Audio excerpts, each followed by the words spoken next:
Una ayuda extra cuando pensamos en la propuesta de valor proviene de una gran inversionista de capital de riesgo, Ann Miura Co., de Floodgate. Ann dijo, podemos pensar que las propuestas de valor de las startups son de dos tipos. ¿Tienen conocimientos de tecnología o del mercado? Normalmente el conocimiento de la tecnología proviene de productos impulsados por la tecnología. ¿Estás creando chips que siguen la ley de Moore? Es decir, que duplican su densidad cada año y por tanto permiten incluir nuevas funciones. ¿Se basan en nuevos descubrimientos científicos o nuevos algoritmos? Normalmente esto se aplica en hardware, biotecnología, pero también podríamos hablar de Big Data, etc. Tienes conocimiento sobre tecnología e, insisto, conoces los beneficios y problemas que generarás a los clientes. ¿Tienes conocimientos del mercado o del comportamiento del consumidor? ¿Se va a afectar la cadena de valor porque ahora sabes cómo deslocalizar y reducir el coste hasta en un 80%? ¿Hay algo que va a cambiar por regulaciones o desregulaciones del gobierno y hace que se pueda participar en un sector como nunca antes? Se trata de cambios en la forma de trabajar, de vivir e interactuar de las personas y de lo que esperan, algo que difiere mucho del conocimiento tecnológico. Pero recordad, en ambos casos se necesita resolver problemas y crear mejoras al cliente. Hay otra forma de considerar estas propuestas de valor, como un diagrama de Venn. El conocimiento técnico nos hace hacer las cosas más eficientes, más pequeñas o más rápidas, y a veces simplificar y disminuir los costes. Conocer el mercado nos hace mejorar la distribución, el almacenamiento y la creación de marca. Lo que se crea en este punto óptimo intermedio es una combinación del conocimiento técnico y del mercado que nos conduce a una propuesta de valor fenomenal. Veamos algunos ejemplos del conocimiento técnico. Los tomaremos de Ayasdi, una startup que nació en el departamento de matemáticas de Stanford, donde un estudiante de doctorado dijo, podemos hacer un estudio topológico de datos altamente dimensionales para analizarlos sin predeterminar el número de características. Suena raro, pero se convirtió en la mejor manera de ir de grandes bases de datos a enormes bases de datos de una forma hasta el momento imposible, que consiste en copia y pega. Y una vez que tenían sus conocimientos tecnológicos, comenzaron a hablar con los clientes sobre problemas y beneficios, y resultó ser un producto muy efectivo para solucionar un problema muy importante que nunca antes se había abordado. Otro ejemplo es Inscopix, que produce componentes en serie para crear microscopios fluorescentes miniaturizados. Su conocimiento tecnológico permite reducir el tamaño de un dispositivo que ocupaba una mesa a algo más fino que un cabello. De hecho, crearon un nuevo mercado que eliminaba costes de manera inimaginable hasta la aparición de este dispositivo. Por otro lado, tenemos ejemplos de conocimientos de mercado. Zynga fue una de las primeras empresas en observar que las personas querían jugar online e implicarse más de lo que se hacía hasta el momento. No solo querían jugar en solitario, sino interactuar con otras personas, y vieron en Facebook el canal de distribución de sus juegos.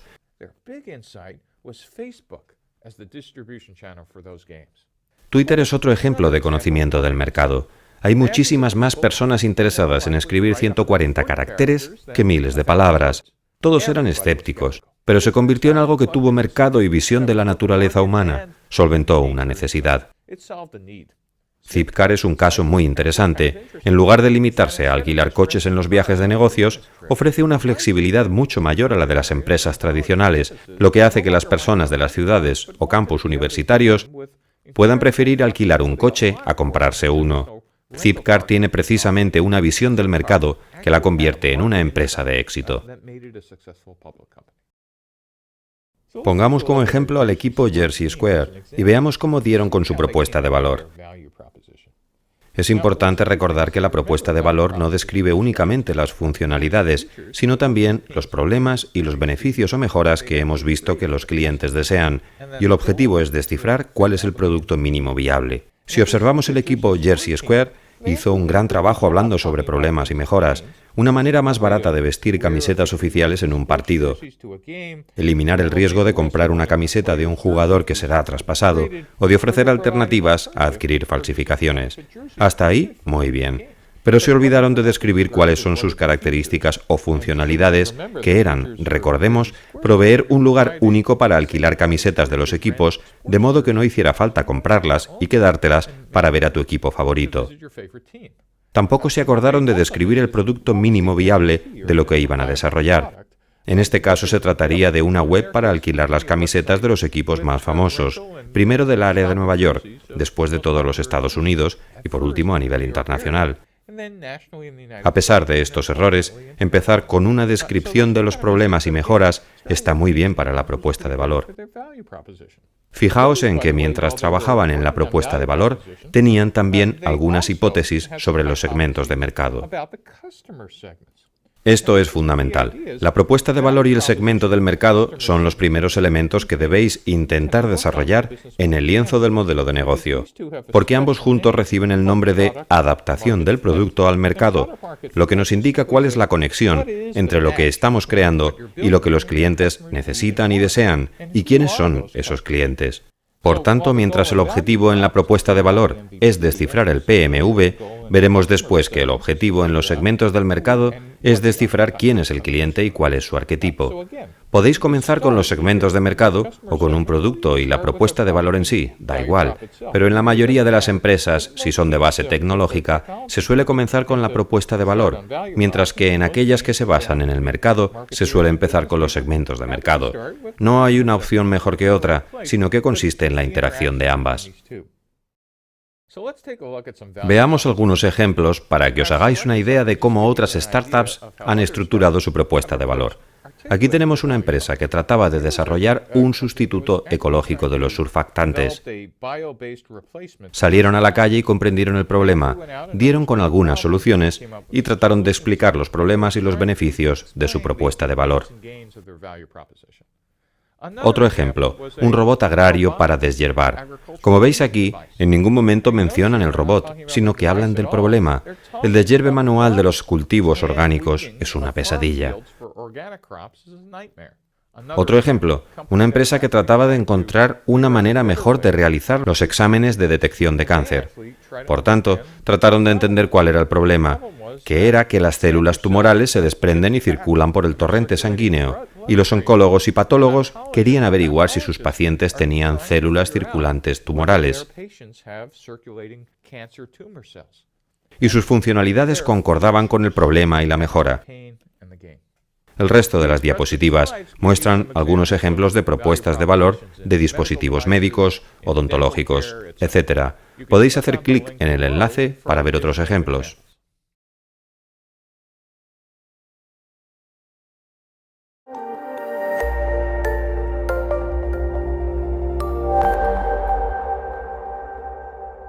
Hoy hablaremos sobre los segmentos de mercado. ¿Para quién estáis creando vuestra propuesta de valor? ¿Qué quieren los clientes que hagáis? ¿Qué problemas desean resolver y qué ventajas obtener?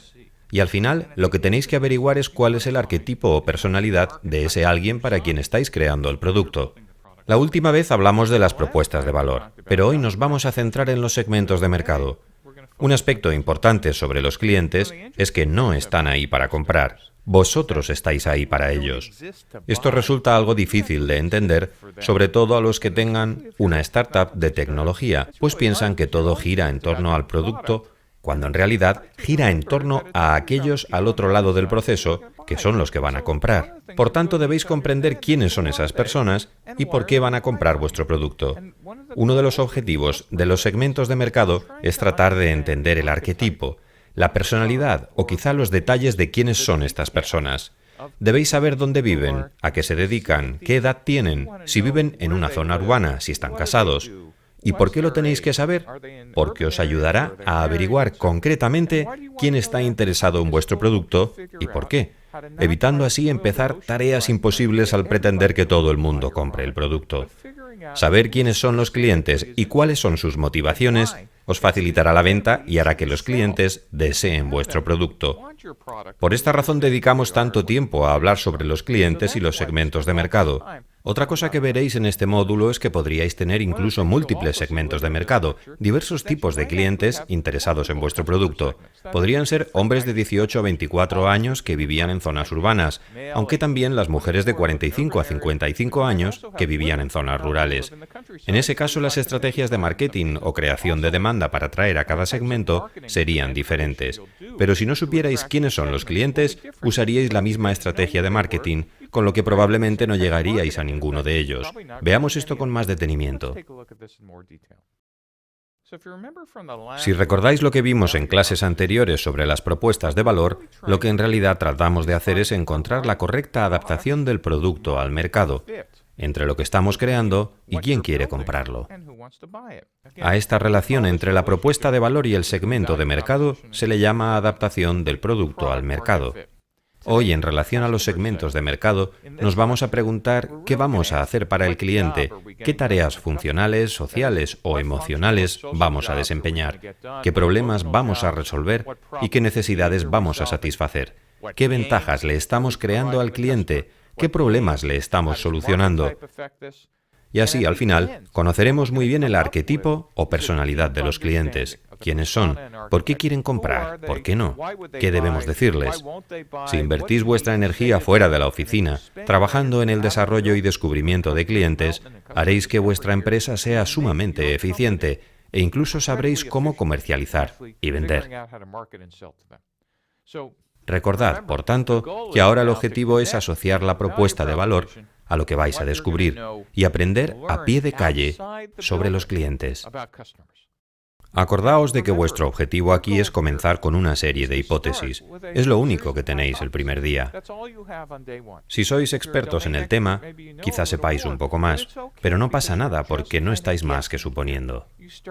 Empezaréis diciendo, creo que estos son mis clientes, pero después saldréis a la calle, pondréis vuestras hipótesis a prueba y os daréis cuenta de que teníais razón, o sobre todo al principio, de que estabais equivocados. Como haréis estas pruebas de manera económica, os ahorraréis el gasto enorme que conllevaría esperar al lanzamiento del producto y hacer una costosa campaña de marketing. Solo después de salir a la calle os daréis cuenta de que no eran los clientes que habíais imaginado o de que acertasteis con los clientes, pero no con las funcionalidades. Ahora profundizaremos más y nos centraremos en las tareas que se deben hacer. ¿Qué pretenden los clientes que hagamos? ¿Resolver un problema o satisfacer una necesidad?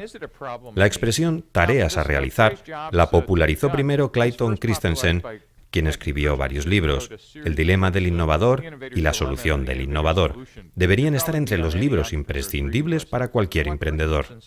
Christensen se preguntó, ¿qué tareas funcionales o sociales se están haciendo? ¿El cliente desea desempeñar una tarea específica o resolver un problema? ¿O quieren verse bien, mejorar su estatus? ¿O hay tareas emocionales? ¿Quieren tener un aspecto mejor, sentirse más seguros? ¿Qué necesidades básicas de los clientes estáis ayudando a satisfacer? ¿Entretenimiento, citas, algo arraigado en la psique humana? Una forma sencilla de empezar con vuestras hipótesis de segmentos de mercado es clasificar cada tarea según la importancia que consideréis que le da el cliente. El primer día tendréis que imaginar si es crucial o trivial, suponer con qué frecuencia ocurre y delimitar en qué contexto se presenta. A esto lo llamo un día en la vida de un cliente. Debéis acabar siendo capaces de plantaros frente a una pizarra y trazar un esquema donde me expliquéis, a mí o a cualquier otra persona, lo que hace un cliente desde que se levanta hasta que va al trabajo, a la universidad o a donde sea, y cuáles son los productos que usa, el coche que conduce, lo que lee.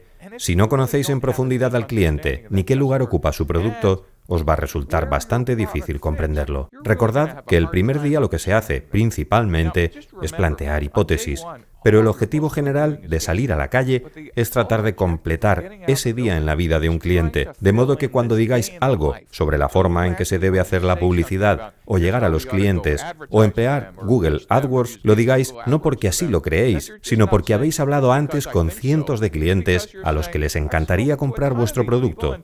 Por tanto, sabéis cómo llegarles, o el mensaje clave que debéis transmitir. Otro aspecto clave para conocer a los clientes es comprender de qué se van a beneficiar, es decir, qué ventajas esperan tener.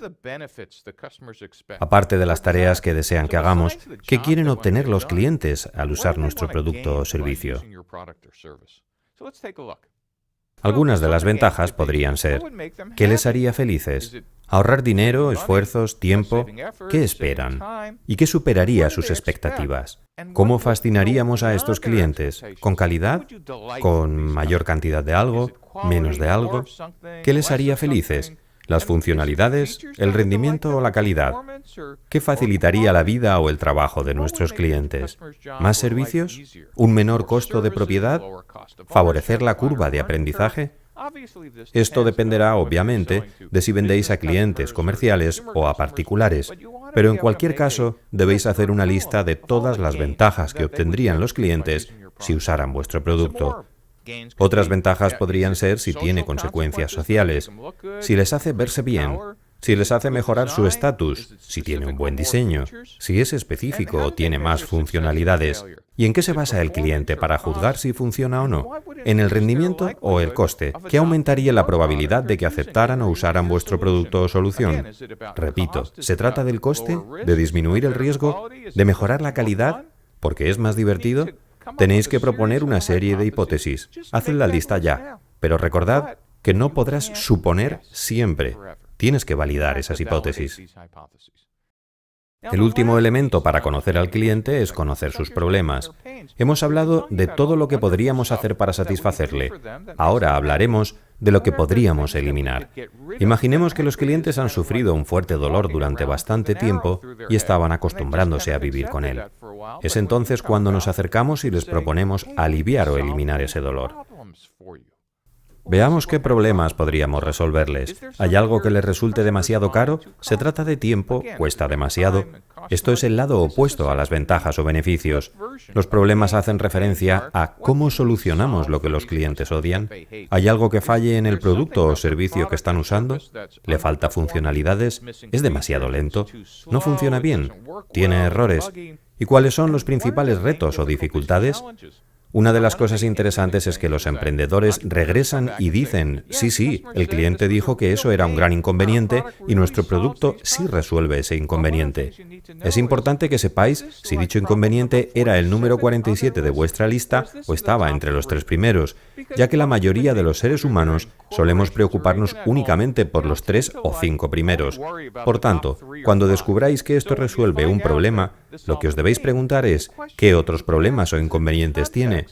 Necesitáis conocer sus 10 o 20 primeros problemas y después, si veis que vosotros ocupáis el número 32 o 47, en lugar de celebrarlo, os debéis parar a pensar, ¿podríamos de algún modo conseguir que nuestro producto o servicio resolviera alguno de los 5 primeros problemas? Si no es así, quizá estéis en el segmento de mercado equivocado. Tenéis que saber qué es lo que le quita el sueño a vuestro cliente. O quizás sois vosotros los que queréis tenerlo en vela.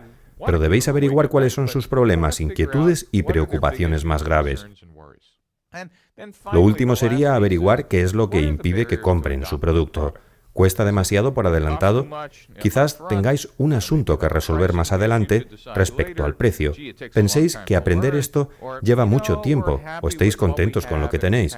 Pero, ¿qué hace sentir mal a vuestros clientes? ¿Frustración? ¿Molestias? ¿A qué le temen? ¿Riesgos financieros o sociales? ¿Algo que podría salir mal? Debéis saber todas estas cosas. El objetivo de todo esto es definir el arquetipo o personalidad del cliente. Con esto nos referimos a quiero saber todo sobre estos clientes.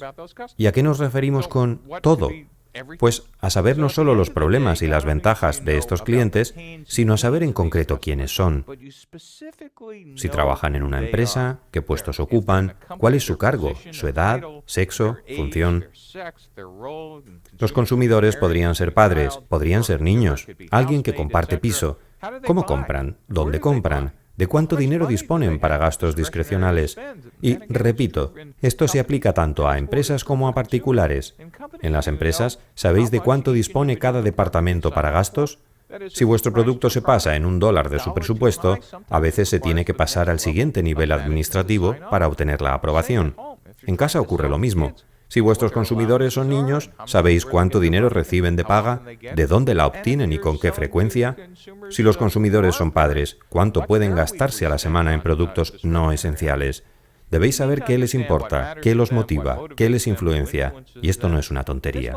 Volveremos a esto después, cuando hablemos de las relaciones con los clientes. Sería magnífico que lograrais saber cómo llegar a vuestros clientes y cómo persuadirlos. Por tanto, si empezáis a haceros estas preguntas cuando habléis con ellos, tratando de definirlos, reduciréis el gasto en marketing y en creación de demanda. es decir, en adquisición y activación de clientes, porque ya les habréis preguntado por adelantado. ¿Qué hago para que compre esto? Entonces el marketing deja de ser un proceso misterioso. Los clientes os han dicho cómo comprarían, lo que estarían dispuestos a pagar y a quién tienen en cuenta a la hora de decidir sobre una compra. Como he dicho antes, para mí, el objetivo es que sepáis lo suficiente para que os plantéis frente a una pizarra y describáis un día en la vida de vuestro cliente. Para conocer nuestros segmentos de mercado fue muy útil poner fotos a medida que creamos el arquetipo de quiénes son nuestros 3 posibles segmentos de mercado. Al primero le llamamos Gasol, al siguiente le llamamos Junior y al tercero Becky. Y hablamos de su edad, de sus ingresos, sus datos demográficos, si eran compradores o si llevaban la camiseta como una manifestación social, o si eran espectadores sociales de los partidos. ¿Qué tipo de aficionado eran? ¿Ávidos, de temporada, eventuales? ¿A qué clase social pertenecían? ¿A la clase alta y podían comprar lo que quisieran? ¿O a la clase media y ni siquiera tienen tarjeta de crédito? ¿Cuál era su estado sentimental en Facebook? Y lo más importante, ¿qué tipo de alquiler les gustaría? Y resultó ser muy útil para entender de algún modo nuestro modelo de fijación de precios y nuestras fuentes de ingresos. Por tanto, los arquetipos nos fueron de gran ayuda para conocer los clientes, la propuesta de valor, los ingresos y algunas de nuestras tácticas de fijación de precios. Además de las tareas a realizar, los problemas y los beneficios, hay otro aspecto que debemos considerar en los segmentos de mercado. ¿Quién es el cliente? Pensaréis, si ya lo hemos definido, ¿es el arquetipo, la personalidad? Sí, pero a veces lo que realmente nos importa es saber quién es el cliente en contexto. Sabemos que en las grandes empresas podría haber alguien que usara nuestro producto, pero podría no ser la persona que pagase por él. Por tanto, debe de haber alguien más aquí. Al que paga le vamos a llamar comprador comercial. Entonces, se puede comprar software para el departamento de contabilidad, pero puede ser que el director financiero sea quien tenga que aprobar dicha compra. Y aquí, en medio de estos dos procesos, puede haber personas que influyan en las decisiones, personas que de hecho recomienden quién deberían ser los proveedores, personas que tomen las decisiones, como el jefe de departamento, quien todavía tiene que pasar la compra final al director financiero. Y como es de esperar, si soléis vender a empresas, os podríais encontrar con saboteadores, es decir, personas u organizaciones que piensan que sus puestos corren peligro ante la puesta en marcha de un programa, proceso u organización nuevo. Por este motivo, en ventas interempresariales complejas, tenéis que conocer los arquetipos de cada uno de ellos, aunque penséis que al único que debéis conocer es al usuario. Pero entonces pensaréis, bueno, entonces al único que debemos conocer es al comprador.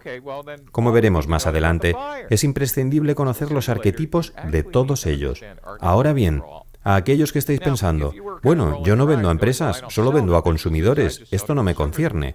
Os digo, imaginad que vendéis software de entretenimiento para adolescentes. Pensaréis que el usuario es bastante sencillo de definir, el adolescente. ¿Qué tiene de complicado? Bueno, si no trabajan, el gerente de compras son los padres, y los influenciadores y recomendadores pueden ser los amigos, y quien toma la decisión, dependiendo de la familia, podría ser la madre, el padre o el hijo u otra persona en medio. Por tanto, cuando penséis en ventas de empresa a consumidor, también tenéis que pensar si el usuario es distinto del pagador.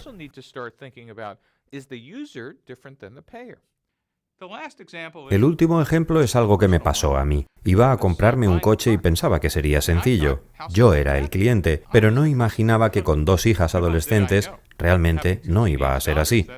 Porque cuando empecé a hablar de mi posible coche, mis hijas me dijeron, papá, no te puedes comprar ese coche. No subiríamos ni muertas. Las miré y les dije, el coche no es para vosotras. A lo que me contestaron, pues no nos pensamos subir. Y agregaron, escucha, si compras ese coche, al menos que no sea de ese color. Esta conversación continuó durante mucho tiempo hasta que al final pudimos tomar una decisión y me di cuenta de que quien tiene la última palabra en nuestra casa es mi mujer. Recordad que ya hemos hablado de las pruebas e indicadores de aprobado o suspenso. A medida que salís a la calle y empezáis a hablar con estos clientes potenciales, necesitáis llevar a cabo algunas pruebas. ¿Cómo sabéis si se tratan de los clientes o compradores apropiados? De ahí que debáis hacer una serie de pruebas para comprobar qué interés tienen los clientes y averiguar qué tipo de pruebas queréis realizar, en qué lugar y a cuántos clientes. A propósito, lo de cuántos es una pregunta típica a la que respondemos con un depende. En una venta interempresarial podríais hablar con menos de 20 clientes, lo que ya es una buena cifra. Pero si vais a lanzar una aplicación web o móvil, deberéis hablar con cientos de clientes, por no decir miles. En este caso es obvio que no se puede entrevistar a todos personalmente, a diferencia del caso interempresarial, por lo que deberéis hablar con ellos de forma virtual. Respecto a la cantidad de clientes con los que deseáis hablar, es de una magnitud diferente al caso de las ventas directas interempresariales. Aquí he de advertir algo. Cuando estéis ahí fuera tratando de hablar con los cientos o miles de usuarios potenciales de aplicaciones web o móviles, debéis tener cuidado de no depender por completo de las encuestas en línea. La gente suele mentir en las encuestas. Por tanto, debéis obtener una muestra en la que consigáis traer a estas personas a vuestra oficina, o bien id vosotros a verlos y observad cómo se les dilatan las pupilas cuando les hacéis la pregunta, y ved si esta reacción difiere de los datos que obtenéis cuando entran a vuestra página web o cuando les enviáis cuestionarios, y después haced una correlación para averiguar si dichos datos son válidos o no. Tened esto en cuenta cuando pretendáis hablar con cientos o miles de clientes. Otra cosa con respecto al lienzo del modelo de negocio, una vez hemos hablado de los segmentos de mercado, es entender que a veces tendréis clientes múltiples, segmentos múltiples, y como ejemplo interesante, vamos a ver el caso de Google. Echemos un vistazo a su motor de búsquedas. ¿Quién es el cliente del buscador de Google? Cualquiera que esté buscando en la web o desde su móvil. ¿Y el producto? Una barra de búsqueda o aplicación móvil gratuitas. ¿Y los recursos clave? Software y desarrolladores de software. Y una base de usuarios instalada. Pero la idea principal es que el producto sea gratuito. Si pensamos en los costes que esto implica, hablaríamos de centros de datos enormes, desarrollo de software, actividades clave, velocidad, escala de los centros de datos. Pero la idea central es que el modelo de ingresos es gratuito. Sin embargo, Google y su buscador es uno de los negocios más rentables de la Tierra. ¿Y cómo lo hace Google? Pensadlo, Google ha estado consiguiendo usuarios, pero hay quien paga por este producto. Y ese alguien es un segmento de mercado diferente, llamado anunciantes. Aquí tenemos usuarios y aquí pagadores. Esto es muy importante. Para cada segmento de mercado tenemos una propuesta de valor. Hablábamos de una barra de búsqueda gratuita para los usuarios. Pero para los anunciantes tenemos un producto completamente diferente. Tenemos Google AdWords y las relaciones con los clientes son diferentes. Para los usuarios todo esto es una especie de proceso automático. Simplemente van a la página de Google o descargan la barra de herramientas de Google. Para los pagadores puede ser automático, pero también implica telemarketing y ventas directas para seguir a las grandes empresas de publicidad. Su canal de distribución, además de ser automatizado, incluye autoservicio y venta directa.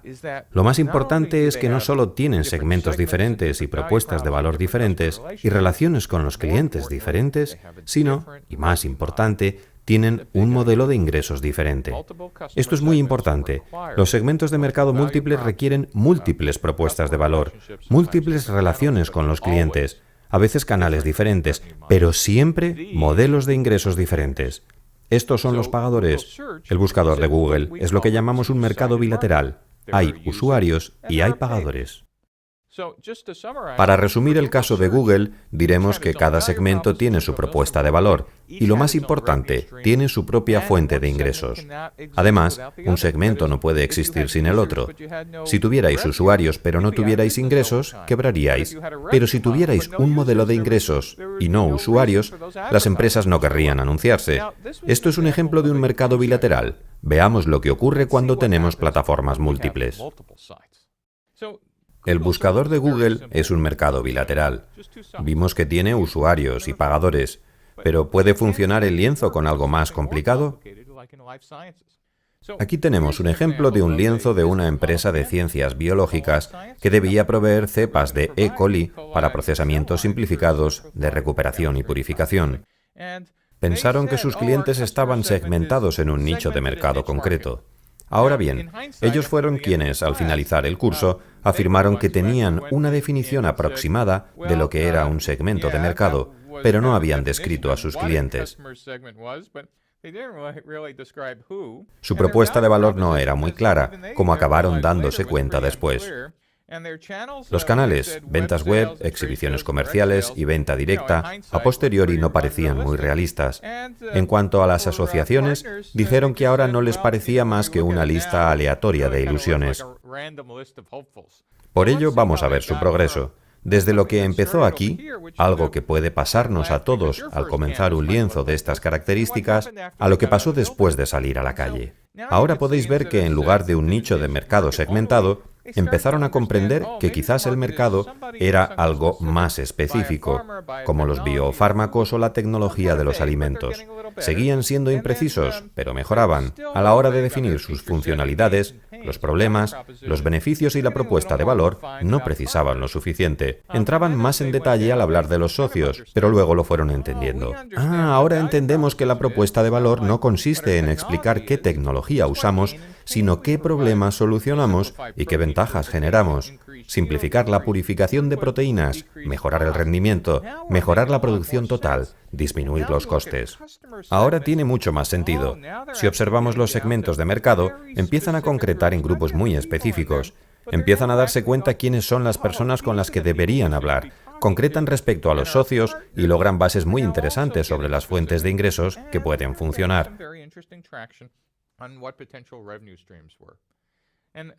En su modelo de ingresos posterior podemos ver los cambios en rojo. Como vemos, ahora contemplan a los fabricantes de enzimas industriales. Sus actividades clave son I+D y el apoyo a la producción es su próximo cambio. Al final comprobaron que estos parecían ser sus segmentos de mercado, sus relaciones con los clientes, que probablemente obtuvieran sus ingresos de regalías y licencias comerciales, etc. Habéis visto segmentos de mercado, propuestas de valor y fuentes de ingresos múltiples. Este es un mercado de plataformas múltiples algo complejo. He de comentar que algunos de los más complejos son, de hecho, los mercados de dispositivos médicos, en los que se tienen usuarios, pagadores, hospitales, aseguradoras, entidades reguladoras, y cada uno requiere una propuesta de valor. Necesita un modelo de ingresos y de ahí que algunos lienzos puedan ser bastante complejos. Otro aspecto importante acerca de esta empresa de ciencias biológicas y que podríais pensar es ¿a quién puedo llamar? No soy más que un científico. Porque si sois emprendedores que desarrolláis una aplicación para iPhone, al menos podéis preguntar a vuestros amigos. ¿A quién le preguntaríais sobre plataformas de purificación basadas en la E. coli? Bueno, en este caso decidieron ponerse en contacto con todas las personas de su trayectoria profesional, exhibiciones comerciales y congresos, y en lugar de hablar con ellos en persona, lo hicieron a través del teléfono y de Skype, mediante una estrategia de llamadas en frío que establecía el escenario para la conversación. En cada llamada participaban 2 o 3 miembros del equipo. Enviaban un mensaje al contacto, se citaban con él, le mandaban un breve resumen por correo electrónico, sostenían una conversación y después le hacían un seguimiento. También usaron herramientas de encuestas, LinkedIn y SurveyMonkey. Los miembros de esta empresa, sin embargo, no llevaron una cuenta de todas las personas contactadas.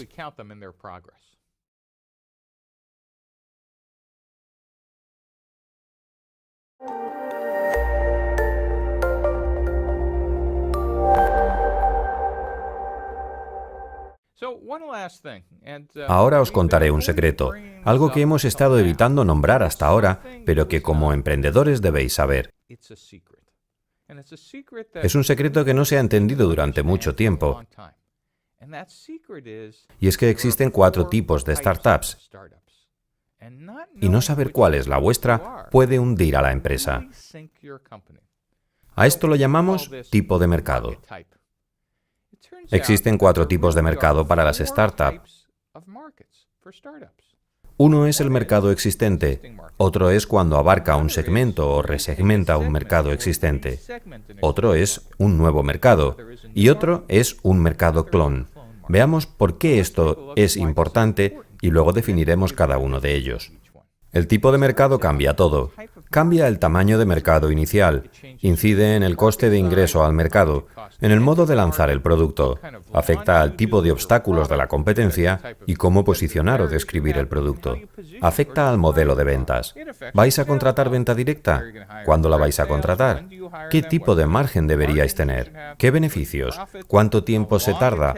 El ciclo de venta y el ancho del abismo, concepto que veremos más adelante. También afecta a la cantidad de dinero que necesitéis recaudar, al tiempo que se tarda en sacarles rentabilidad y, por último, a los tipos de cliente, a sus necesidades y al tiempo que tardan en adaptarse. ¿A qué se parece esto? A una lista de verificación. El tipo de mercado parece que afecta a todo. Pero, ¿qué es el tipo de mercado? Vamos a definirlo. En los mercados resegmentados, tenéis una hipótesis sobre quiénes son los clientes. ¿Creéis entender que vuestro producto podría ajustarse mejor al mercado con estrategias de bajo coste o diferenciación que como se hace en la actualidad?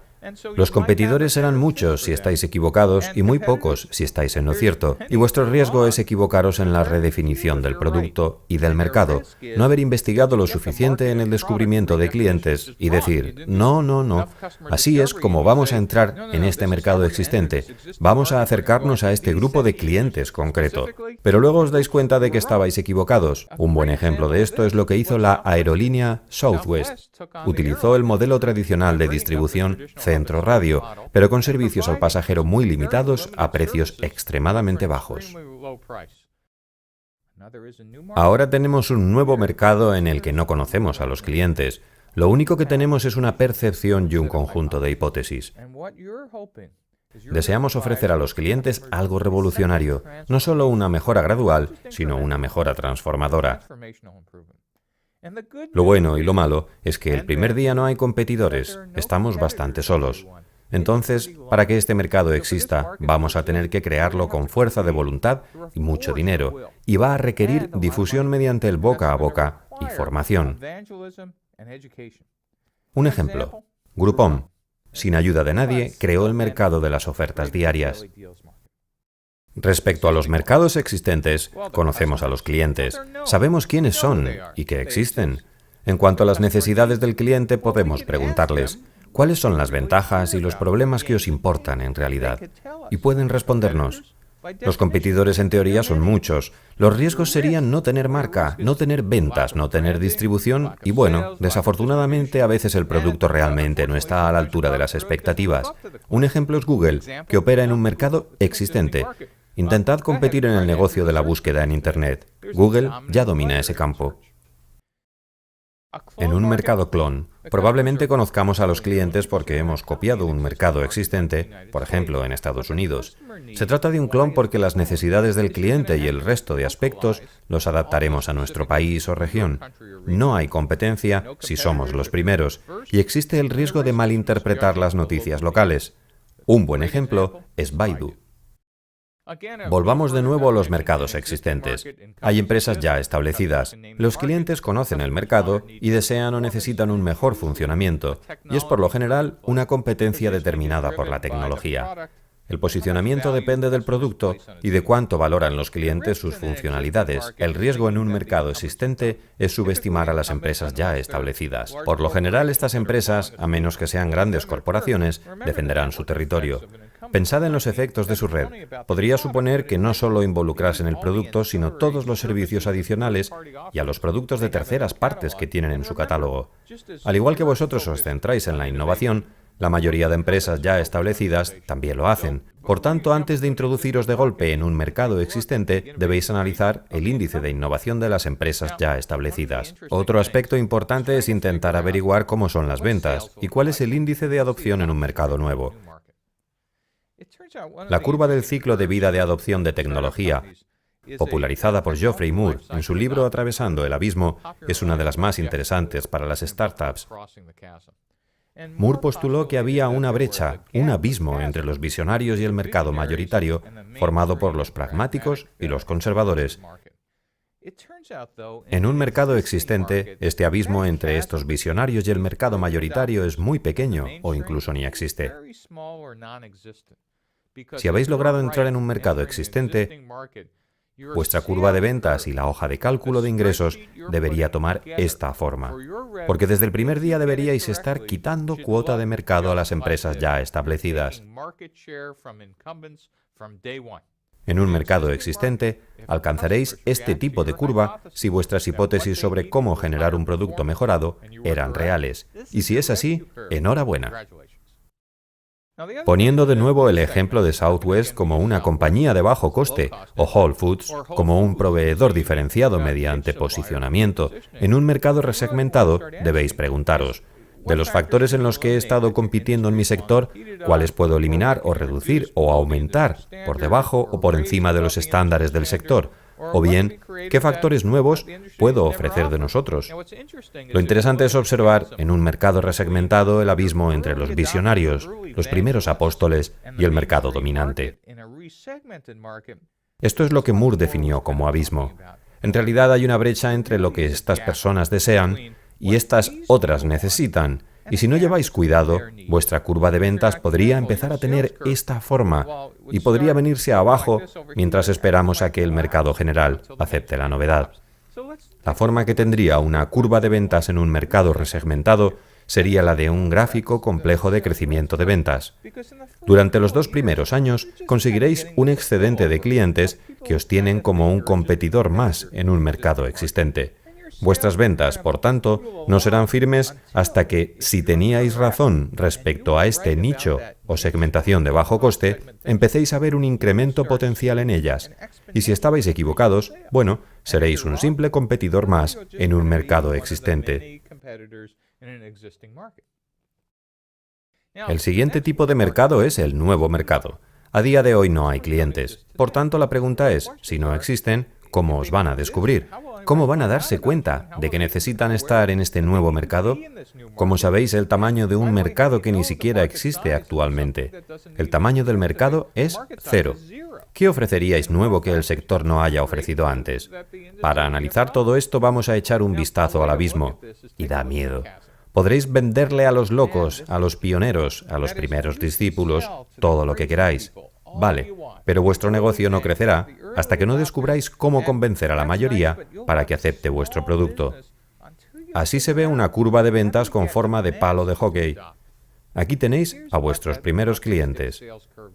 Uno de los errores que cometen las startups, los emprendedores y los fundadores es que se fijan precisamente en la pendiente de esas primeras ventas y cuando las consiguen piensan que es el momento idóneo para disparar el gasto, que la junta está contenta y que, ¿por qué no empezar a hacer publicidad, contratar más personal? Pero luego, digamos que la curva decrece y se preguntan ¿qué ha podido pasar? Lo que ha pasado es que el mercado mayoritario no ha aceptado el producto, lo que podría durar años y no llegar a despegar nunca. Pero si tenéis suerte, llegaréis al punto de inflexión y el mercado aceptará. Y cuando esto ocurre, sucede más rápido de lo que os podríais imaginar, aunque llegar al punto de inflexión a veces lleva más tiempo de lo esperado. En un nuevo mercado, una de las cosas que tenéis que pensar es si hay alguna forma de desplazar la curva hacia la izquierda. En un nuevo mercado, hay varias cosas en las que conviene que os fijéis. Una es este valle de la muerte en el que la casi ausencia de ventas puede continuar durante años. ¿Y por qué es importante saberlo? Imaginad que tenéis una startup y hacéis una buena proyección financiera para la junta y vuestros inversores, y todos piensan que estáis en un mercado existente. Lo que esperarán es que incrementéis vuestros ingresos todos los años. ¿Por qué? Porque nunca os habéis preguntado en qué tipo de mercado estoy. Si estáis en un nuevo mercado, ahora ya sabéis que es probable que vuestra curva no se parezca a esta, sino que sea plana y mantenga esta forma durante bastante tiempo. Las consecuencias de no comprender un nuevo mercado son vitales para una startup. Durante décadas esto acabó con muchas startups. En un nuevo mercado no hay clientes, por lo que los ingresos podrían no existir durante años. De hecho, lo que ocurrió durante la burbuja .com a principios del siglo XXI fue que las startups actuaron como si estuvieran en un mercado existente. Contrataron personal de ventas, gastaron millones en marketing, tratando de crear y usar la demanda para un mercado que no existía.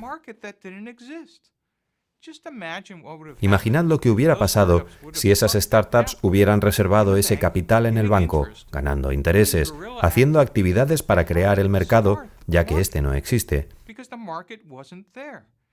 Ninguna startup, por sí sola, puede acelerar la difusión de la tecnología.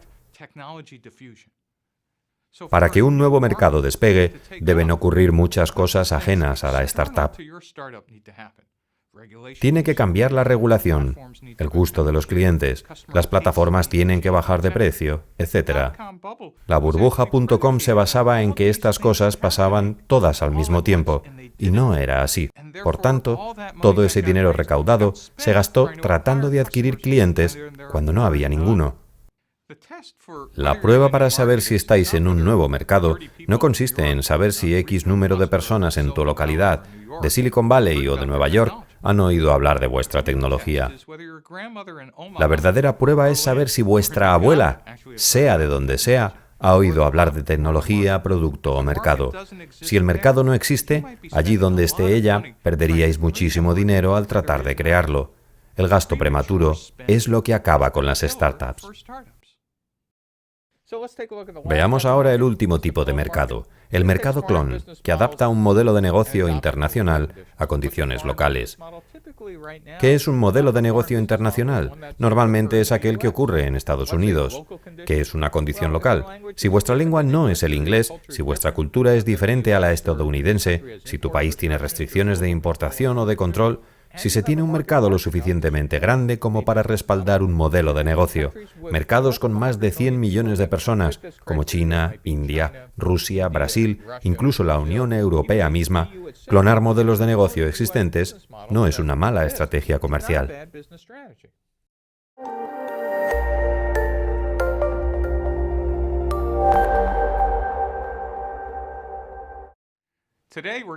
Hoy hablaremos de los canales de distribución. ¿Cómo llega el producto de nuestra empresa al cliente? Ya conocéis el lienzo del modelo de negocio. En las dos últimas clases hemos hablado de las propuestas de valor y de los segmentos de mercado. Hoy hablaremos de los canales. Para ello, echemos antes un vistazo al lienzo. Los canales son otro módulo de los 9 que forman el lienzo, y este trata de cómo hacer llegar el producto de nuestra empresa al cliente. Ahora bien, cuando las empresas surgieron por primera vez, estas se preocupaban principalmente de la fabricación y contrataban agentes externos para que fueran el canal de ventas. Pero estas primeras empresas creaban productos físicos y, por lo tanto, utilizaban canales físicos, como personal de ventas o almacenes. Sin embargo, con la aparición de Internet, ahora existen canales web y móviles, por lo que nos tocará elegir el canal de distribución adecuado. Veamos la diferencia entre el canal físico y el canal web o móvil. Para comprender los canales de distribución, pensemos en cómo empezaron las primeras empresas. Crearon productos físicos, como automóviles, alimentos o artículos, y los distribuían a través de fuerzas de venta directa, es decir, entre las personas. Se estrechaban la mano, se miraban a los ojos, se reunían. No fue hasta mediados del siglo XX cuando en realidad se empezaron a vender productos virtuales, cosas que no existían físicamente como los seguros, las acciones, el software empresarial. Se distribuían a través de canales físicos, pero no existían en el mundo real. Sin embargo, fue a mediados de los 90, con la aparición de Internet, cuando se pudo distribuir productos físicos a través de un canal virtual. Por ejemplo, Amazon, Zappos o Netflix. Incluso aparatos electrónicos de consumo se vendían a través de la web. Y lo que ha ocurrido a principios del siglo XXI es que ahora tenemos productos que no existen en absoluto. Facebook, Twitter, Google, son bits. Y sin embargo, también se distribuyen a través de la web. Este canal virtual de distribución facilita la clientización y optimización y nos permite cambiar tanto el producto como el canal casi al vuelo. A lo largo de esta lección os mostraremos qué canales podrían ser óptimos para vuestra startup, para que podáis elegir el mejor. Si os acordáis, estábamos hablando de canales de distribución físicos o virtuales. Echemos un vistazo a los canales virtuales, que no incluyen únicamente a la web, sino también aplicaciones para iPhone o la nube. La primera opción podría ser el comercio electrónico especializado. Es decir, podríais tener vuestra propia web o bien una aplicación que se ejecute en un dispositivo móvil. Los dispositivos móviles como Android, Apple o Microsoft exigen que uséis su tienda de aplicaciones, por lo que esta podría ser otra opción. También podéis recurrir a la distribución en dos etapas, es decir, emplear otros distribuidores con gran presencia en la web, como Amazon, Walmart u otros almacenes locales o regionales, a través de los que vendierais vuestros productos físicos o virtuales. También podéis recurrir a un distribuidor, alguien que tiene un enfoque de mercado vertical, seguros, zapatos, etc. LendingTree o Zappos son ejemplos de seguros. Otra forma de distribución es el comercio social, sitios como Facebook o Twitter. Zynga, que es una empresa de videojuegos, utiliza principalmente Facebook como plataforma. Y finalmente tenemos lo que conocemos como la oferta del día. Por ejemplo, Groupon y Living Social. Ahora bien, cuando se conocen las opciones que existen para la distribución, el primer impulso del fundador de la startup es decir, sí. Pero la pregunta es, ¿sí a qué? ¿No os podéis permitir elegir diferentes canales de distribución el primer día? Las startups de más éxito eligen uno de estos canales y luego, con el tiempo, adoptan otros. Por tanto, lo que os debéis preguntar es, ¿cuál va a ser vuestro primer canal de distribución? ¿La web, la nube o dispositivos móviles? Quizá vuestro producto requiera un canal físico de distribución. Echemos, por tanto, un vistazo a todas las opciones que existen al empezar una empresa. La primera, podríais ser un OEM, que son las siglas en inglés de un fabricante de equipos originales. Digamos que desarrolláis una pieza, por ejemplo, un chip gráfico que va dentro de los portátiles. En ese caso podríais ser un proveedor de Apple o Hewlett-Packard. Pero es el nombre de Apple y HP y su marca lo que se ve en el exterior de la caja. Vosotros ganáis dinero, pero la marca y comercialización es externa. Pensemos ahora en un integrador de sistemas, como Cisco. Podríais vender a una empresa que está creando toda una red de comunicación telefónica. Un integrador de sistemas cogería vuestra pieza, o conmutadores y enrutadores, y elaboraría un sistema que incluyese dispositivos de otras empresas. Agregaría algún software de valor añadido y hardware adicional, y crearía todo un sistema para el usuario final. Un revendedor de valor añadido podría coger un sistema computarizado y otros paquetes de software de terceros, y quizá algunos artículos propios, y vender al usuario final una solución lista para usar y así desarrollar sistemas menos complejos con menor valor añadido que los integradores de sistemas, aunque podrían ser socios excelentes. En un canal físico, una fuerza de ventas directa es el personal de venta que trabaja directamente para vosotros y normalmente vende directamente al usuario final. Ahora bien, si estáis creando un producto físico, un canal alternativo que quizá querríais considerar es la web o las ventas en línea. Para algunos sectores, los distribuidores cumplen un papel esencial en la distribución del producto. Realizan la venta al por mayor y proveen almacenamiento, se encargan de la distribución, la contabilidad, el cobro de facturas. Y los distribuidores podrían venderles a los minoristas, que actúan normalmente como escaparates. Algunos de ellos podrían agregar algún servicio o respaldo, pero son básicamente una extensión del canal de distribución, siendo ellos quienes tratan con el usuario final. Los distribuidores minoristas podrían, por tanto, no tener físicamente un almacén pequeño para atender a los clientes finales, sino que los minoristas son los que se relacionan con la gente común, hablan con sus clientes. Otro tipo de minoristas son los comerciantes al por mayor, que en lugar de tener almacenes pequeños, concentran decenas o cientos de miles de productos bajo un mismo techo. Los minoristas y los comerciantes al por mayor, a menudo, aunque no siempre, adquieren los productos a través de distribuidores. Ahora comentaremos el aspecto económico del canal. En otras palabras, ¿cómo vamos a ganar dinero? Veamos un ejemplo de venta directa. Imaginad que tenéis una fuerza de ventas y vendéis directamente al consumidor final. Supongamos que el precio de catálogo de vuestro producto es de $100.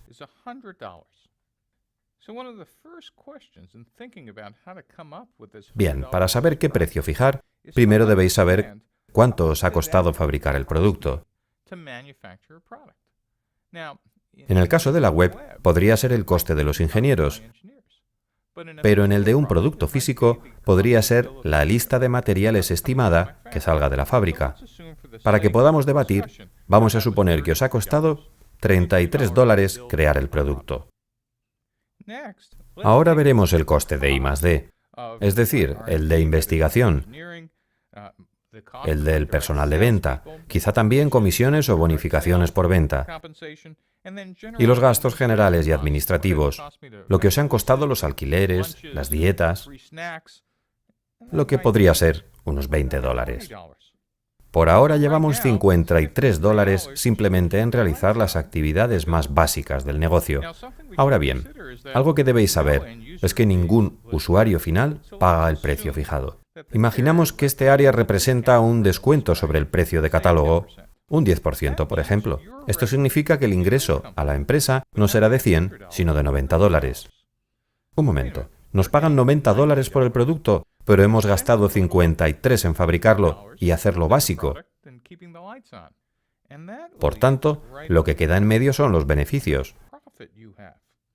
En este caso serían $37. Una vez incluidos aquí los costes mencionados, como las comisiones o el resto de cosas, os quedan $37 que habéis ganado con la venta directa. Una vez visto el aspecto económico del canal para la venta directa, veamos el aspecto económico del canal si vendiéramos a través de un canal indirecto como los proveedores. Como veis, partimos del mismo coste para fabricar el producto, $33. Lo interesante ahora es observar que aunque el coste en I+D y los gastos generales y administrativos puedan ser iguales que en el caso anterior, nuestros costes de venta son mucho más bajos por usar distribuidores. Seguimos necesitando una persona de venta directa, pero que en lugar de hablar con los usuarios finales, hable con estos proveedores o representantes. Digamos que nuestros gastos generales de venta y administrativos más I+D, esta vez serán de $15 en lugar de 20, y el coste total de sacar el producto de la empresa de 48. Al igual que antes, nuestro precio de catálogo es de $100 y el usuario final espera un descuento en tienda de quizá un 10%, por lo que el ingreso al canal de ventas esta vez es de $90. Ahora tenemos representantes, pero que no trabajan para nosotros. Ellos son los que en realidad venden el producto y se quedan con la diferencia entre los $90 y los $70 que nos pagan. Su beneficio es de $20 por transportar, almacenar y revender nuestro producto. Sin embargo, nuestro beneficio esta vez es solo de $22, porque hemos vendido a través de un intermediario. Pero tened en cuenta que los costes fueron menores. Por tanto, al usar un canal indirecto, reduciremos los costes de venta a cambio de entregar una parte importante de los beneficios a personas ajenas a la empresa. Sigamos con el aspecto económico de los canales, pero esta vez imaginad que fabricáis equipos originales y que vuestro producto se convierte en el coste de los bienes de otro cliente.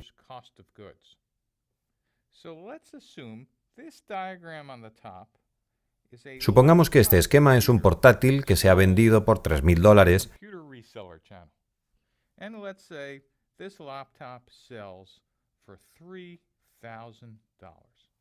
a través de un canal de distribuidores de ordenadores, y como en cualquier otro canal, el usuario final supone que va a obtener un descuento. El proveedor obtiene beneficios, pero en realidad le estaba comprando los ordenadores a un distribuidor principal. Recordad que aquí el fabricante del portátil tiene el coste de las mercancías que emplea, en inglés abreviado como COGS, y que incluye el coste de fabricación, las piezas, etc. Aquí veis sus costes de venta, de I+D, y sus gastos generales y administrativos. Finalmente, después de todo esto, obtienen los beneficios. Entonces, ¿dónde entráis vosotros? Este es el fabricante del portátil. Supongamos que es Apple o HP. Pero en este caso vosotros erais un proveedor de chips gráficos de Apple o HP y ofrecéis una sola pieza de su placa base. Bien, si lo pensáis, vuestro sitio es este, en el coste de sus mercancías. Pero vosotros también tendréis costes por mercancías, gastos de venta, generales y administrativos. Estos serán vuestros beneficios y este el coste de vuestros representantes. En algunos casos, podéis vender directamente a HP o Apple y no tendríais costes de representación, aunque sí costes de venta directa más elevados. Recordad, esto hace referencia a los gastos de venta, generales y administrativos. Por tanto, vuestros beneficios son mínimos si los comparamos con los del fabricante del portátil. Sin embargo, podríais vender millones de chips, multiplicando así esos beneficios por ese gran volumen al fabricar equipos originales. Echemos un vistazo al equipo Jersey Square y veamos lo que han hecho con los canales. Cuando llegaron a esta parte del lienzo, además de trabajar en los canales, ya habían descubierto que tenían dos segmentos de mercado: dueños de camisetas deportivas y aquellos que asistían a un solo partido. Si os acordáis, tener segmentos múltiples implica tener propuestas de valor múltiples y fuentes de ingresos múltiples, aunque también podríais tener canales y relaciones con los múltiples clientes. El equipo pensaba que lo único que se ajustaba a los canales era la propuesta de valor y las fuentes de ingresos. Veamos lo que aprendieron sobre los canales. Al salir de la oficina comprendieron que a los dos segmentos, los dueños de camisetas deportivas y los asistentes a un solo partido, les encantaba la idea de visitar su página web y poder comprar o alquilar una camiseta. Pero la hipótesis de que los dueños de las tiendas del estadio y los proveedores serían un canal o un socio, pronto se supo que era incorrecta.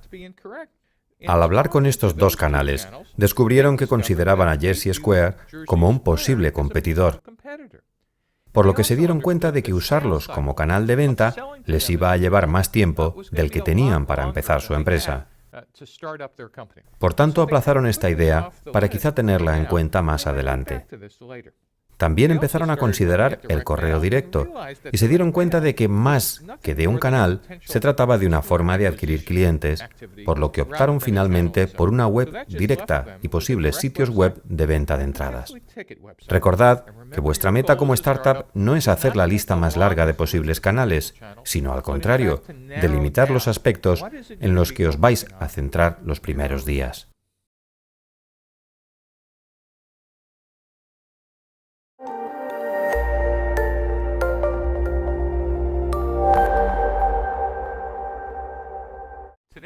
Hoy hablaremos de las relaciones con los clientes, cómo captarlos, fidelizarlos e incrementar su número. Recordemos el lienzo del modelo de negocio con los 9 componentes de una startup. Ya hemos hablado de la propuesta de valor, de los segmentos de mercado y de los canales. Hoy nos centraremos en las relaciones con los clientes, que se basan en la captación, la fidelización y el incremento. Estos dos embudos representan estos 3 elementos. El de arriba un canal físico y el de abajo uno web o móvil. Debemos recordar que en un canal físico, como veremos después, la forma de captar y fidelizar clientes es diferente a la forma de hacerlo en un canal web o móvil. El ciclo de vida del cliente, captar, fidelizar e incrementar, tiene forma de embudo doble. Por eso lo dibujamos así, para poder entender cómo llegan los clientes a nuestra empresa, cómo los captamos, fidelizamos e incrementamos su número. Pasemos, por tanto, a analizar con más detalle estos 3 elementos en el canal físico y en el web o móvil. Vamos a seguir usando las palabras captar, fidelizar e incrementar que hacen referencia a nuestros clientes. Una de las cosas que se debe saber es cuál es el arquetipo de los clientes que queremos captar. La captación de clientes no es una idea abstracta, y esto es algo que les cuesta entender a las startups. Es necesario saber quiénes son nuestros clientes, lo que no consiste solo en saber cómo venderles nuestros productos. Incluso al tratar con grandes empresas, debemos conocer a la persona con la que negociamos, igual que si fuéramos un comercio minorista. Debéis saber qué roles tienen las personas a quienes estáis tratando de vender, quiénes son, y si se trata de una empresa, cuál es el cargo de quien me está comprando, cómo se organiza su departamento, ¿Cómo se les puede influir? ¿A quién influyen ellos? En el caso de otros compradores es importante saber cómo compran o cómo han sabido de tu producto. Poniendo de ejemplo a Google, podremos ver diferentes clientes. Unos son usuarios de la web y otros clientes son pagadores. Y lo importante es que son segmentos totalmente distintos. En el arquetipo que tratáis de definir, ¿son vuestros clientes usuarios? ¿Son pagadores? ¿O cumplen algún otro papel en el proceso de compra? Si recordáis la propuesta de valor y los segmentos de mercado, en realidad estáis tratando de averiguar los problemas que resolvéis y los beneficios que genera vuestro producto. Y lo principal es obtener un arquetipo de cliente. Lo que recomendamos a las startups es comenzar con una serie de hipótesis, salir de la oficina y en el proceso de descubrimiento de clientes, perfeccionar a los arquetipos. A veces las empresas venden a arquetipos múltiples. Si tenéis 2 o 3, no hay problema. Es algo normal. Pero si cuentas 20 arquetipos diferentes, significa que debes seguir con el proceso de perfeccionamiento. Sugerimos que las empresas elijan una imagen representativa del cliente tipo, que creen un póster y lo cuelguen en la pared del departamento de producción y digan, esta es la persona para quien estamos desarrollando el producto. Se llama Dave. Es un joven profesional de 21 a 30 años que vive en una gran ciudad y compra esto o lo otro. O quizás sea Sally, una madre de unos 45 años que vive en Estados Unidos o en India o en China, no importa. Necesitáis tener una primera hipótesis para perfeccionarla después. Esto os ayudará a descubrir quiénes son los clientes que estáis tratando de captar. No os angustiéis con vuestras primeras hipótesis, pues debéis comprender que el objetivo del descubrimiento de clientes es perfeccionar continuamente el arquetipo de las personas que con más probabilidad comprarán en las primeras etapas de vuestra empresa. Una vez conocemos los arquetipos de nuestros clientes, averiguaremos cómo los hacemos entrar en este embudo. Independientemente de si es web o móvil, tenemos que descubrir cómo suscitar el interés en nuestro cliente tipo, ya sea Dave, que vive en una gran ciudad, o Sally, o alguien en China o India. ¿Y cómo hacemos que se interesen? Pues hay 2 maneras de crear demanda.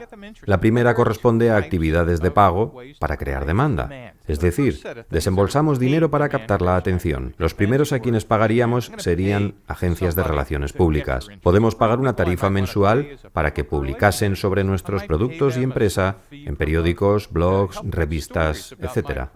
Contratar a una agencia de relaciones públicas es una actividad de pago para crear demanda. Otra actividad común de pago es la publicidad. Pero, ¿qué clase de publicidad? Depende de lo que lean nuestros clientes. Si leen blogs, insertaremos palabras clave o anuncios en blogs. Si leen periódicos, revistas especializadas o usan radio o televisión, haremos que nuestras actividades se anuncien en los medios que son de su interés. La inversión no se hará al azar, sino que compaginaremos lo que sabemos del cliente con nuestro presupuesto. Lo siguiente podrían ser exposiciones comerciales, sobre todo en algunos sectores. Montan sus stands, se pasean, conocen gente. Quizá deberíamos tener un stand y descubrir si es importante para nuestros clientes.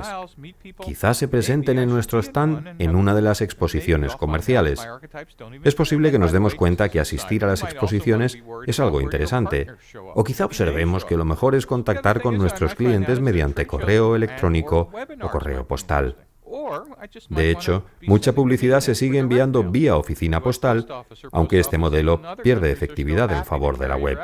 La última opción es el marketing en motores de búsqueda, o SEM, como Google AdWords o los anuncios en Facebook, que son otra opción común en las actividades de creación de la demanda de pago, sin importar si nuestro canal es físico o móvil. Todas estas actividades están diseñadas para alimentar el modelo de ventas. El embudo de creación de demanda se alimentará de estas actividades. Las actividades de creación de demanda ganadas hacen referencia a aquellas actividades que obtenemos de manera gratuita. Pueden ser publicaciones en revistas, congresos, donde podáis realizar ponencias, discursos en otros lugares, apariciones en blogs, o que os inviten a publicar en otros blogs, o que escribáis artículos bajo petición. O lo más importante, las redes sociales. Podríais tener una página de Facebook, o utilizar Twitter, o cualquier otra cosa que podáis hacer a coste cero, que llame la atención de vuestros clientes y que os permita atraerlos hacia vuestras actividades de captación. Echemos otro vistazo a estas actividades. Si os acordáis, lo que tratamos de hacer es captar, fidelizar e incrementar clientes. Todas estas flechas de la izquierda que van hacia el embudo representan todas las actividades de creación de demanda que habéis hecho, sean de pago o gratuitas. En un canal físico os atraen hacia el embudo de arriba y en el caso de un canal web o móvil os atraen hacia el embudo de abajo. Recordad que esto es solo una representación visual del proceso. El mundo en realidad no se ve así. Pero cuando seáis lo suficientemente buenos en esto, tenderéis a ver vuestro proceso como un embudo tumbado y pensaréis en cómo conseguir, de un modo eficiente, que pagadores o usuarios entren en el embudo y pasen por todo el proceso. Veamos cómo captar clientes para un canal físico. Imaginad que sois la aerolínea JetBlue y tenéis una nueva ruta aérea que va desde Nueva York hasta Orlando y queréis que la gente la conozca. Lo primero que haréis será utilizar publicidad tanto gratuita como de pago. Podéis recurrir a anuncios en televisión, en la radio, en periódicos, en vuestra web. Podéis enviar correos electrónicos.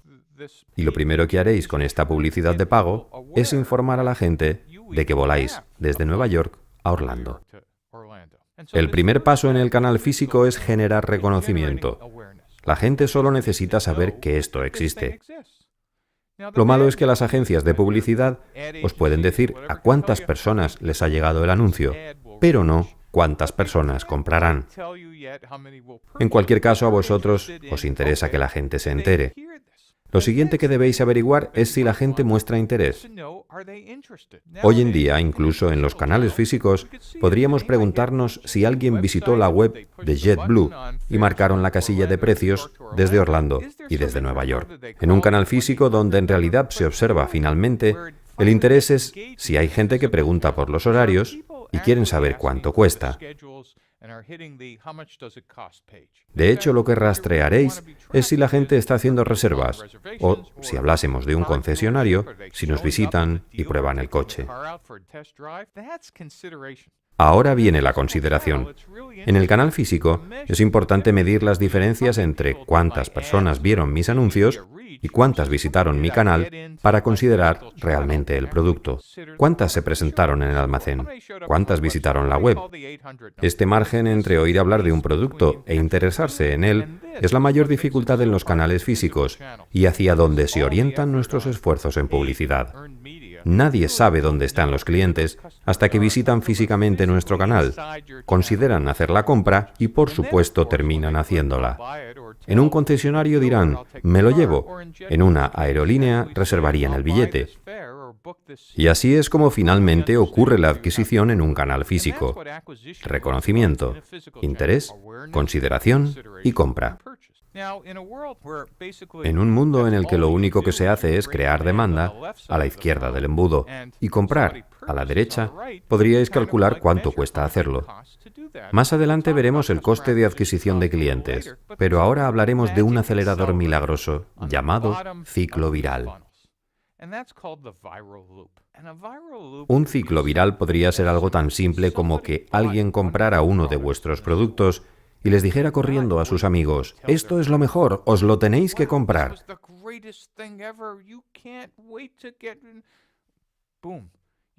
Y esto crea un efecto gigantesco, un efecto viral sobre la venta de vuestro producto que se basa en lo mucho que gusta a los usuarios.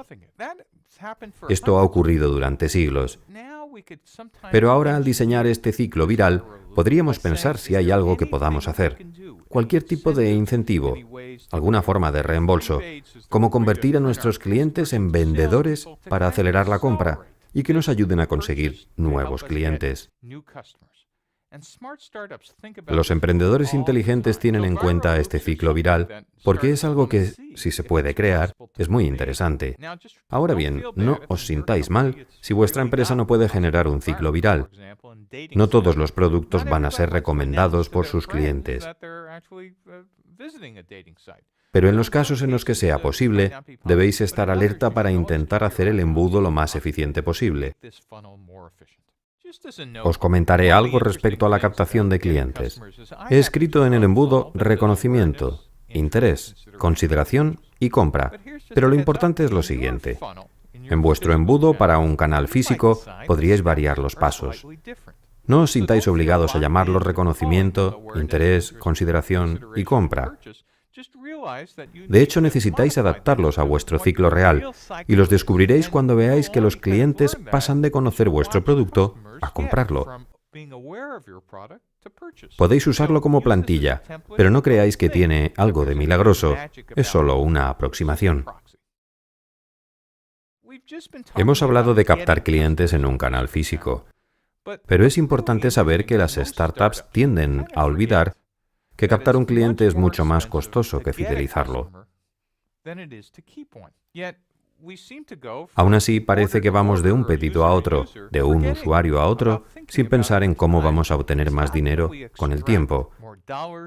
Aumentar el uso por parte de nuestros clientes existentes. ¿Cómo lo hacemos? Lo primero es asegurarnos de que los clientes existentes que acabamos de conseguir no se vayan. Con el tiempo empezaréis a pensar en cómo conservar a vuestros clientes. Las aerolíneas son un ejemplo perfecto de cómo conservar clientes. Tienen lo que se llaman programas de fidelización. Dan puntos y recompensas por usar la aerolínea. En otros negocios también entregan tarjetas de fidelidad. Son solo un trozo de plástico, y cualquier negocio puede tener la suya. Sin embargo, las empresas quieren ser nuestra única opción, y para ello nos hacen pensar lo terrible que sería dejar de usar su tarjeta de cliente, porque perdemos los puntos acumulados. Estos son algunos ejemplos de programas de fidelización. Las actualizaciones de un producto sería otro ejemplo de conservarnos como clientes. En lugar de hacer una única compra, recibo las actualizaciones o boletines mientras use el producto. Las empresas inteligentes no solo llevan a cabo programas de lealtad y actualizaciones de producto, a veces envían boletines. Esto es lo que está pasando. ¿En qué podemos ayudarle? Aunque el primer día no estéis pensando en fidelizar los clientes porque estáis preocupados en conseguirlos, no olvidéis que lo siguiente que haréis será pensar en cómo conservar a vuestros mejores clientes. Ya hemos hablado de captar clientes y afianzarlos. El siguiente paso del embudo trata de cómo aumentar los clientes que tenéis, y tendréis suerte de llegar a tener este problema. Aumentar los clientes no es difícil. Habéis vendido a estos clientes, aquí atrás, en compras, y los habéis conservado con programas de fidelización. Ahora lo que debéis hacer es tratar de venderles más cosas. Vender más productos a clientes ya existentes implica un coste mucho menor que conseguir nuevos clientes. ¿Y cómo lo hacemos? Lo primero que debéis pensar es si podéis dividir vuestros productos por especificaciones. Uno de los errores que las empresas pioneras cometen es pensar que en el producto final deben incluirse todas las características y venderlo a un precio único. Pero conforme vayáis conociendo a vuestros clientes, os daréis cuenta de que lo que la mayoría desea es el producto básico, incluso gratis, en el caso de que vayamos a seguir una estrategia freemium, sabiendo que habrá una parte de los clientes que querrá las mejoras del producto. Desagregar es el término con el que nos referimos a si se puede separar el producto en partes, dar algunas gratis y otras cobrarlas. Yo solía desfragmentar el producto para incrementar el precio medio de venta. Lo siguiente que tenéis que pensar es si podéis hacer una venta sugestiva del producto. Sears, un minorista de Estados Unidos, tenía una línea de herramientas que vendía a gente que construía cosas y que ofrecía 3 clases de productos: buenos, mejores y los mejores. Lo que intentaba era que los clientes buscaran el precio del producto bueno, pero una vez dentro, decían: me merezco algo mejor, y en el futuro podré tenerlo mejor. En esto consiste la venta sugestiva, de una misma línea de productos. General Motors fue el maestro de este tipo de venta en Estados Unidos entre los años 20 y los años 60. Cuando tenían 2 marcas diferentes, cada una tenía un precio fijo límite. Empezabas comprando un Chevrolet, después un Buick, luego un Pontiac, y finalmente con el tiempo podías aspirar a un Cadillac. Esta era una forma de venta sugestiva, basada en las aspiraciones, incrementándose la calidad y las funcionalidades del producto. Tú también puedes pensar en este tipo de estrategias. La venta cruzada como estrategia tampoco es complicada. Cuando el cliente vaya a comprar un producto, pensad en los accesorios y aseguraos de que el cliente los conozca. Por ejemplo, diciendo, al comprar este producto, le descontamos un 20% en este otro. Ante esto, la mayoría de los clientes dirán, pues también quiero ese. Una estrategia de venta cruzada sería pensar en los productos complementarios que podrían comprar los clientes. Para terminar, hablaremos de las recomendaciones como otra estrategia de incremento. Las recomendaciones básicamente generan este ciclo viral externo. Recordad que en la compra inicial tratábamos que los clientes empezaran a hablarles a sus amigos sobre vuestros productos. Ahora querréis hacer lo mismo para afianzar vuestros clientes. Podéis dar descuentos para compras futuras, por ejemplo, de $5 o $100 en la próxima compra. Cuando consigáis traer a los nuevos clientes, esta estrategia de recomendación hará que dichos clientes, si están satisfechos, os ayuden a llegar a otros nuevos. Y de eso se trata, captar, fidelizar e incrementar clientes. En el embudo de incrementar clientes, al igual que en la captación, la venta cruzada, la venta sugestiva o la desagregación del producto no tienen nada de milagroso. Vuestra startup también puede incluir en el embudo otras estrategias. Lo que presentamos es un modelo convencional con las estrategias que suelen usar la mayoría de empresas, pero en realidad dependerá de cuál sea vuestro sector y la línea de vuestro producto. Ahora analizaremos el embudo para un canal web o móvil. La parte de captar clientes en este embudo es bastante simple, al menos a primera vista. Hemos utilizado medios gratuitos y de pago para orientar a los clientes hacia el embudo. Si os acordáis, descubrimos cuál era el tipo de cliente a través del marketing y la optimización en motores de búsqueda. Pero en la web hay que hacer solo dos cosas: captar clientes y posteriormente activarlos. ¿Qué significa ahora captar?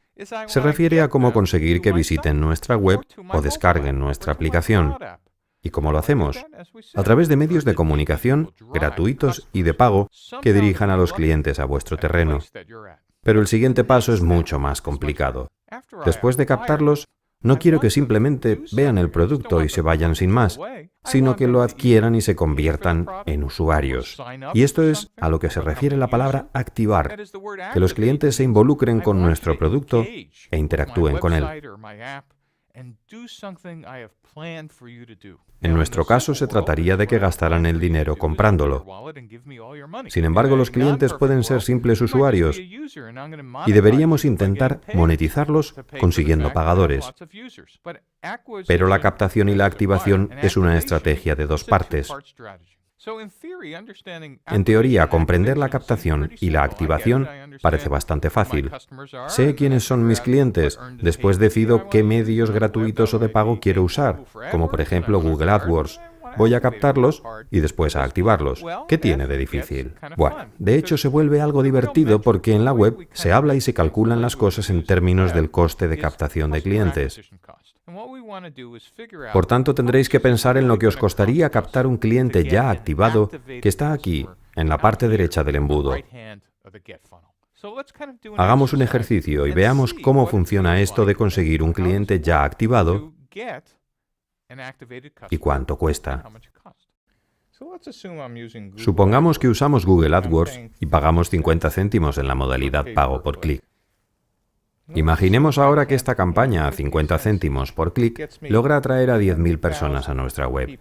Si multiplicamos 50 céntimos por 10.000, tendríamos un coste de $5.000.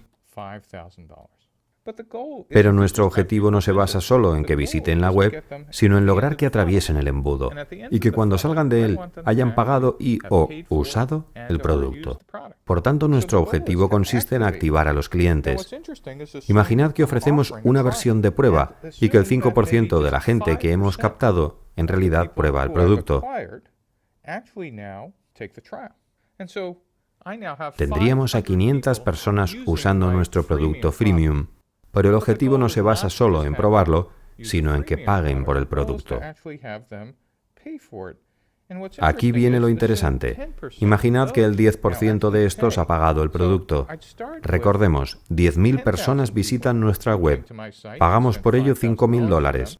500 usa la versión de prueba y 50, solo 50, pagan en realidad la versión completa. Mientras estas 10.000 personas nos cuestan $5.000, si hacemos los cálculos veremos que captar un cliente que paga por el producto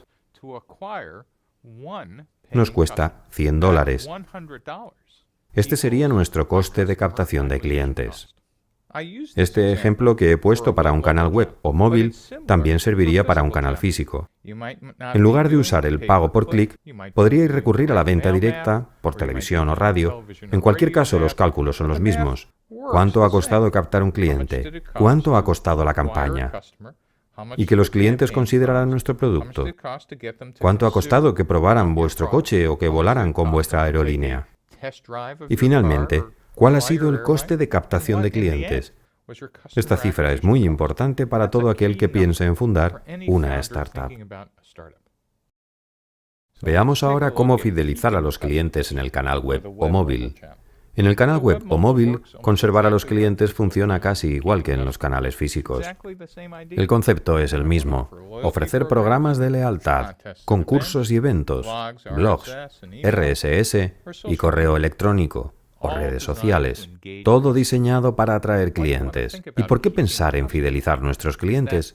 Porque el coste de fidelizarlos es mucho menor que el de captarlos.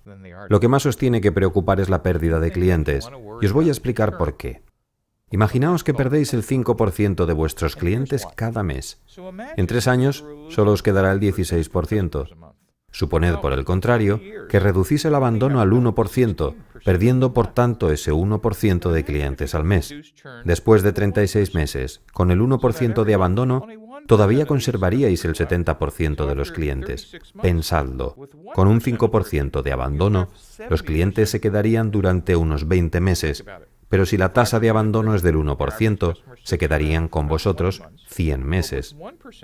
Teniendo el mismo número de clientes, multiplicaríais por 5 vuestros ingresos simplemente si os esforzáis en conservarlos. Ahora bien, en la realidad, el personal financiero descuenta los flujos de caja de los clientes al final de este ciclo, por lo que el valor real que se obtiene es algo menor. El valor exacto depende del sector y coste de capital, pero dejaremos la contabilidad para otra lección. En este último paso hablaremos sobre aumentar los clientes en los canales web o móviles. Si os acordáis, empezamos aquí, a la izquierda. Usamos publicidad gratuita y de pago. Captamos clientes y los activamos. Hemos intentado reducir la tasa de abandono de clientes al mínimo y ahora vamos a aumentar los clientes que tenemos con una serie de actividades, igual que en el canal físico. Podemos hacer ventas sugestivas o ventas cruzadas y obtener recomendaciones que nos lleven a un ciclo viral. Algo importante que debéis tener en cuenta ahora, que tenemos un embudo doble, es lo que llamamos valor del tiempo de vida o LTV y hace referencia al tiempo de vida del cliente. ¿Cuánto van a gastar en vuestros productos y en vuestra empresa desde el principio hasta el final? Esto es importante porque la mayoría de startups y fundadores se centran en cómo conseguir activarlos aquí. Pero para tener una empresa de éxito y saber cuánto os podéis gastar, en qué y cuándo, debéis saber si podéis conseguir que los clientes vayan gastando cada vez más con el tiempo y cómo afianzarlos durante más tiempo, reduciendo la tasa de abandono. Por tanto, una de las ecuaciones interesantes para las startups es que el valor del tiempo de vida debe ser mayor que el coste de captación de clientes. Parece algo obvio, pero deberéis aseguraos de que la cantidad de dinero que hayáis recogido hasta aquí sea mayor que el coste de captación de clientes. ¿Os acordáis del dinero que os gastabais de aquí hasta aquí? Ese era el coste de captación de clientes o CAC. Entonces, el valor del tiempo de vida debe ser mayor al coste de captación de clientes. Conforme os familiaricéis con vuestra empresa y empecéis a hablar con los inversores, lo que debéis saber es cuál es la proporción. Por ejemplo, en la empresa SaaS Software, Algunos inversores creen que la proporción debería ser 3:1. En otros sectores puede ser otra. Pero lo importante es que no os centréis en la compra inicial, sino en el valor del tiempo de vida. Si vuestro modelo de negocio es el más perfecto del mundo, a los inversores les encantaría ver que esta cifra sea mucho mayor que esta otra. Por tanto, debéis buscar un modelo equilibrado que tenga en cuenta lo que os costaría captar los clientes y cuánto finalmente podríais obtener de ellos durante su ciclo de vida. ¿Y cuánto dura el ciclo de vida? En realidad depende de cuántos años estiméis para ese valor. Algunos calculan 3 años, otros 5.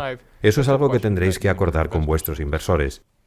Este tema sobre el coste de captación y el valor del tiempo de vida es un acto de malabarismo. Si de repente pudierais desencadenar un ciclo viral, eso disminuiría vuestro coste de captación. Si de hecho pudierais aumentar vuestra tasa de conversión entre captación y activación, también veríais disminuir los costes de captación de clientes. Si en los canales físicos hicierais ventas internas o televentas en lugar de venta directa, de nuevo los costes de captación disminuirían. Debéis pensar qué hacer para hacer esto muy eficiente y respecto al valor del tiempo de vida, cómo reducir la tasa de abandono a la hora de conservar los clientes. ¿Vuestros precios son escalables? ¿Estáis haciendo muchas ventas sugestivas y cruzadas? ¿Podéis ampliar vuestra línea de producto? ¿Habéis conseguido un ciclo viral por parte de los clientes satisfechos para que os recomienden a otros? Esto no es más que un juego de equilibrismo. Es muy importante que los emprendedores novatos que se concentran en esta parte piensen en el coste de captación de clientes y en el valor del tiempo de vida del cliente. Volveremos a poner de ejemplo a Jersey Square para explicar cómo serían las relaciones con los clientes. Si os acordáis, seguimos hablando de captar, fidelizar y aumentar clientes. Pero ¿en qué consiste exactamente? ¿Qué es lo que se hace? Captar clientes consiste en adquirirlos y activarlos. Y si lo recordáis, el equipo Jersey Square dijeron que su canal principal sería su propio sitio web. Por lo tanto, probablemente la principal forma de conseguir clientes sea Google AdWords. Aquí abajo podéis ver los pequeños experimentos que realizaron y siguen realizando, pruebas A/B y pruebas con Google AdWords y Facebook. Pero lo que intentan averiguar es si la hipótesis sobre la captación a bajo costo es viable. También están haciendo marketing radical o estilo guerrilla en Facebook, YouTube y Twitter, e intentando averiguar si pueden hacer que su negocio sea viral teniendo clientes que les recomienden a otros clientes. El principio fundamental de la viralidad es conseguir que la gente os haga el marketing gratis. Otro aspecto en el que trabajarán son las promociones objetivo. Por el momento todo esto son hipótesis, pero es un gran punto de partida. Después pensarán en cómo será su embudo el segundo o el tercer año. ¿Cómo van a conservar a esos clientes? Siguen siendo hipótesis, pero ahora hablamos de los programas de lealtad al cliente, créditos por antigüedad, recompensas a los socios, camisetas de regalo y, en último lugar, ¿cómo aumentan su base de clientes? ¿Pueden vender los datos de sus clientes? ¿Pueden ofrecer un plan familiar con camisetas para padres, madres y niños y enviarles el paquete completo de camisetas para cada partido? ¿Suscripciones premium? Quizá como otra opción podrían alquilar otros productos adicionales, cornetas, gorras graciosas que en realidad se podrían incluir en el mismo paquete de envío. Y de este modo se consigue un precio medio de venta más alto.